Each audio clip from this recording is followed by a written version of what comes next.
luck. You think it's because of luck that I'm published? Not entirely, Mr. Kilbride. What do you mean, not entirely? I think it was a stroke of good fortune that your last novel saw the light of day, but the previous works were well deserving of publication. You've read my novels. Everyone. Huh, that surprises me. And why is that, sir? Because I am merely the hired help, a societal ragamuffin who would have no interest in an activity that doesn't involve someone shouting out bingo numbers to an assembled crowd of sweatpant modeling chain smokers? No, it's just because I write spy novels. Wouldn't think spy novels would be your taste. Besides, you've never mentioned that you read them. Would you like a report every time I read one, sir? No, it's just that I thought at some point you might have mentioned in passing that you were enjoying them, reading them. I'll make a material mental note of that, sir. Employer's ego needs stroking. Done. Shall I draw your bath now? You never draw my bath. I draw my own bath. Oh, that's right. I knew there was something you did for yourself. Right then, if you require nothing else of me, I shall call it a night. Wait a minute. Sir? What was wrong with the last one? The last what, sir? The last novel, The Brazilian Exchange. You said it wasn't deserving of a publication. Why? May I speak frankly, sir? Well, It was boring. It got bogged down in a lot of gratuitous detail.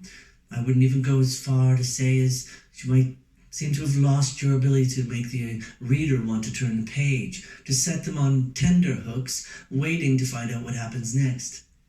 really? In my opinion, humble as that might be. Bogged down, huh? Like quicksand, sir. So it wasn't a page turner. It was like a funeral procession that wouldn't end. Well, thank you, Miss Hopperstad. I appreciate your candor. You're welcome. I don't know if I agree with you entirely, but I certainly appreciate you speaking your mind that way. I'm nothing if not forthright, sir. Indeed you are. I mean, anyone else in your position might worry that such a bold criticism of an employer could lead to dismissal, but not you. You dove headfirst into that pool of disparagement. The threat of unemployment cannot derail the truth, Mr. Kilbride. I expect if you wanted a cheerleader as your housekeeper, you would have, as they say on the street, fired my ass years ago. I expect you're right.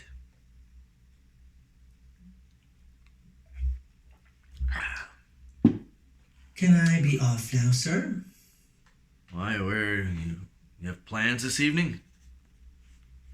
Plans? Oh, yes, sir, yes.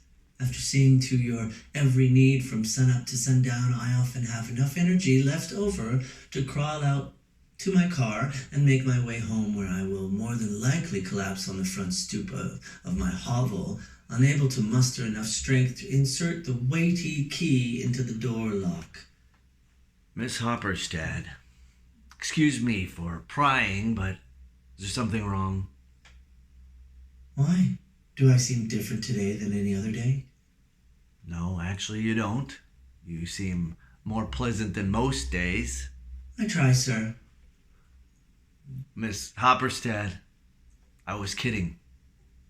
Oh, I do wish you would alert me to the fact a bit sooner, sir, so that I might share in the mirth.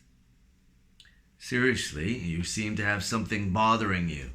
As your employer, I believe that I should take the time out of whatever it is I am doing, and no matter how important, lend you a sympathetic You're ear. sipping a cognac and reading the newspaper. And I am prepared to set all of that aside to hear your woes.